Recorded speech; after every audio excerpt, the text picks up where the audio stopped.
السلام علیکم ورحمۃ اللہ وبرکاتہ۔ دورہ گرامر علم النحو قسط نمبر 21 تیسرا جز۔ الف اور لام یہ عاقل اور غیر عقل دونوں کے لیے استعمال ہوتے ہیں۔ جاءنی القائم والمرکوب، لیکن اس کے اندر اختلاف کیا گیا ہے۔ ایک قوم نے یہ کہا ہے کہ یہ اسم موصول ہے اور یہی بات صحیح ہے، لیکن بعض نے کہا ہے کہ یہ حرف موصول ہے اور بعض نے کہا ہے کہ یہ حرف تعریف ہے۔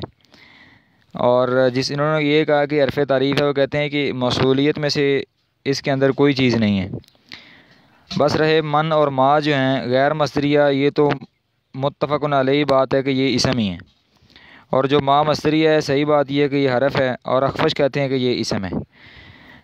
اور طے قبیلے کی لغت یہ ہے کہ وہ ذو کو موصولہ استعمال کرتے ہیں، چاہے وہ عاقل کے لیے ہو یا غیر عاقل کے لیے ہو۔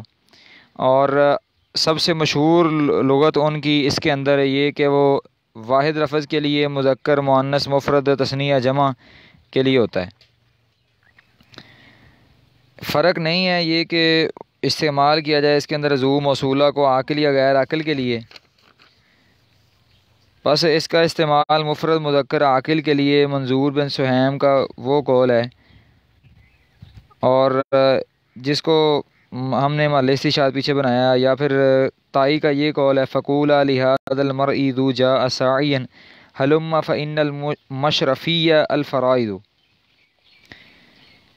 یہاں پر فقولا لہذا المرء الذی جاء ساعیا اصل میں تھا، اور اس کا استعمال مفرد مؤنث غیر عاقل کے لیے سنان بن فہل تائی کا قول ہے فإن الماء ماء ابی وجدی وبئری ذو حفرت وذو طویت۔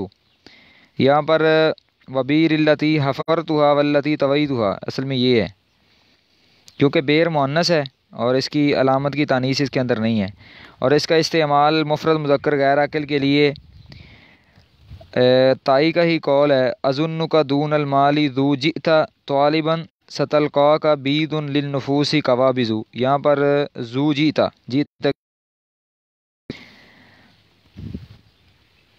بس اس کی مثال ہے جانی ذو قامہ وذو قامت وذو قامہ وذو قامتا وذو قامو وذو قمنا ومنہم، اور ان میں سے بعض جو مفرد مؤنث کے لیے اس کو جانی ذات قامت کہتے ہیں، اور جمع مؤنث کے لیے جانی ذوات قمنا، اور یہی مشار الیہ ہے۔ اور ذوا اور ذوو رفع کے اندر، اور ذوی اور ذوی نصب اور جر کے اندر، اور ذواتا رفع کے اندر، اور ذواتئی جر اور نصب کے اندر، اور ذواتو جمع کے اندر، اور یہ مبنی بر ضمہ ہے۔ اور بہاؤالدین بن نحاس نے ذکر کیا ہے کہ بے شک اس کا اعراب وہ جمع مؤنث سالم کا اعراب ہوگا، یعنی اس وقت اس کو ذواتو اور ذواتی پڑھیں گے۔